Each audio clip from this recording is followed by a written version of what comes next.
Baik, sebelumnya Assalamualaikum warahmatullahi wabarakatuh. Perkenalkan, nama saya Felda Azaria dengan NIM 21089042. Saya di sini akan membacakan UTS saya, yaitu UTS Metodologi Penelitian Olahraga. Baik, langsung saja. Untuk soal nomor pertama, jelaskan apa yang dimaksud dengan metodologi penelitian, jenis-jenis penelitian, dan variabel penelitian. Untuk jawaban saya yaitu, menurut Sugiono, metode penelitian adalah cara ilmiah yang mendapatkan data dengan tujuan dapat dideskripsikan, dibuktikan, dikembangkan, dan ditemukan pengetahuan teori untuk memahami, memecahkan, dan mengantisipasi masalah dalam kehidupan manusia. Yang kedua ada menurut Profesor M.E. Winarno adalah sebuah kegiatan ilmiah yang dilakukan menggunakan teknik yang cepat dan sistematis. Yang ketiga ada menurut Muhyiddin Sirat, yaitu merupakan sebuah cara untuk memilih subjek masalah dan menentukan pada judul dalam sebuah investigasi. Yang kedua ada jenis-jenis penelitian. Yang pertama ada kuantitatif penelitian, yaitu metode penelitian ini melandaskan pada filsafat positivisme, dipakai untuk meneliti pada populasi ataupun sampel tertentu. Pengumpulan data menggunakan alat ukur atau instrumen penelitian. Analisa data bersifat kuantitatif atau statistik dengan tujuan untuk menguji dan membuktikan hipotesis yang telah dibuat atau ditetapkan. Yang kedua ada metodologi jenis kualitatif, yaitu digunakan untuk meneliti pada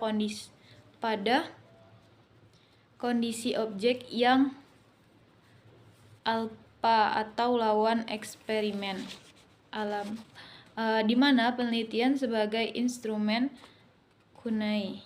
Teknik pengumpulan data dilakukan secara triangulasi atau gabungan. Analisis data bersifat induktif atau kualitatif. Hasil penelitian kualitatif menekankan makna daripada generalisasi. Yang ketiga ada jenis kombinasi, yaitu berlandaskan pada filsafat pragmatisme atau kombinasi antara positivisme dan positisme, digunakan untuk meneliti pada kondisi objek yang alamiah maupun buatan atau laboratorium, di mana peneliti bisa sebagai instrumen dan menggunakan instrumen untuk mengukur. Teknik pengumpulan data dapat menggunakan tes, kuesioner, dan gabungan atau triangulasi. Analisis data bersifat deduktif atau kuantitatif dan induktif atau kualitatif.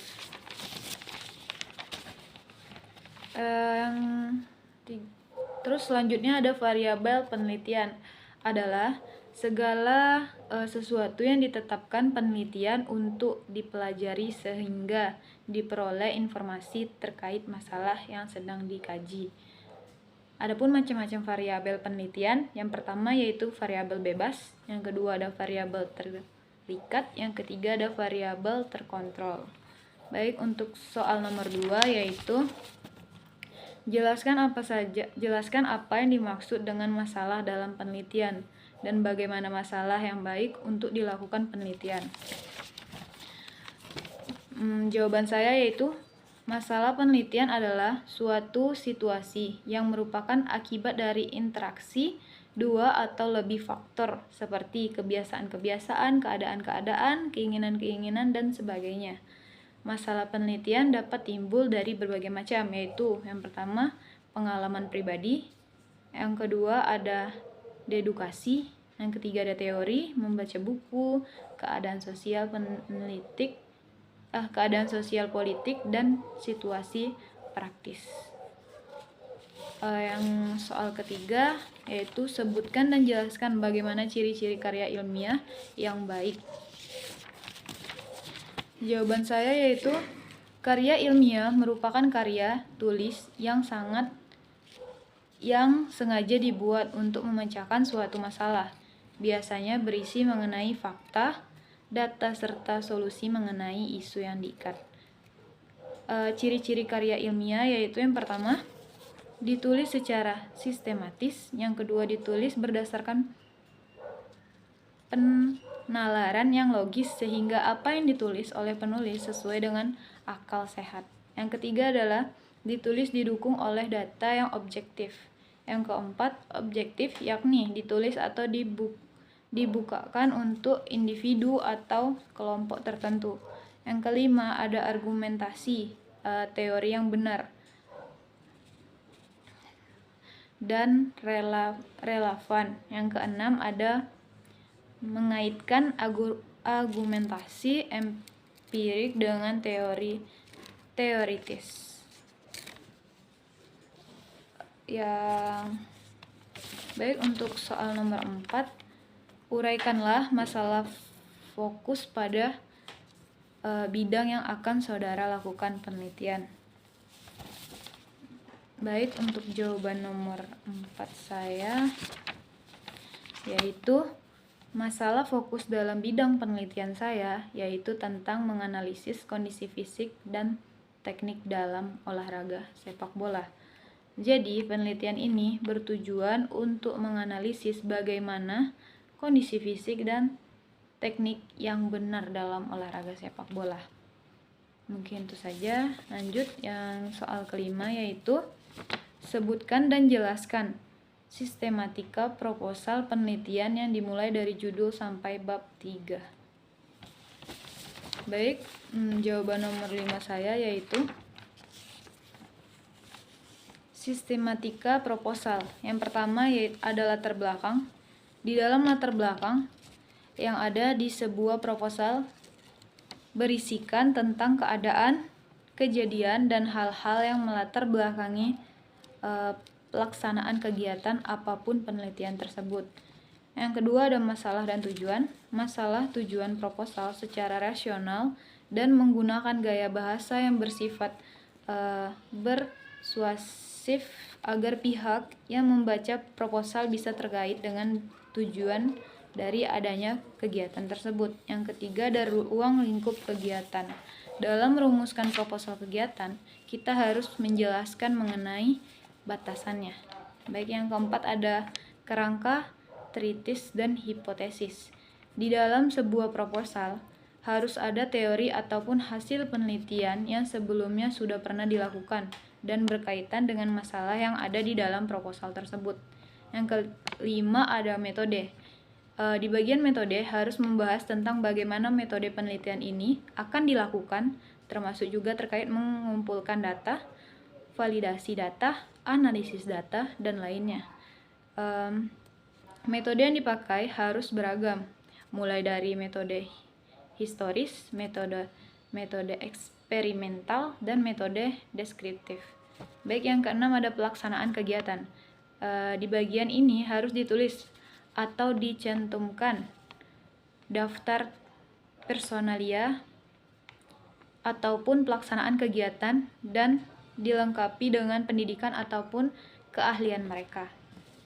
Yang ketujuh ada fasilitas. Bagian fasilitas ini bisa digunakan dalam proposal penelitian untuk beberapa pihak. Terdapat fasilitas di dalam proses kegiatannya yang akan bisa lebih menetapkan pada biaya, sehingga kalkulasi biaya yang diberikan akan menjadi lebih murah dibandingkan dengan melakukan sewa. Yang kedelapan ada keuntungan dan kerugian. Bagian berguna untuk meyakinkan si penerima usul tentang dana yang dikeluarkan nanti tidak sia-sia dengan apa yang akan didapatkan. Baik, yang ke-9 adalah lama waktu kegiatan.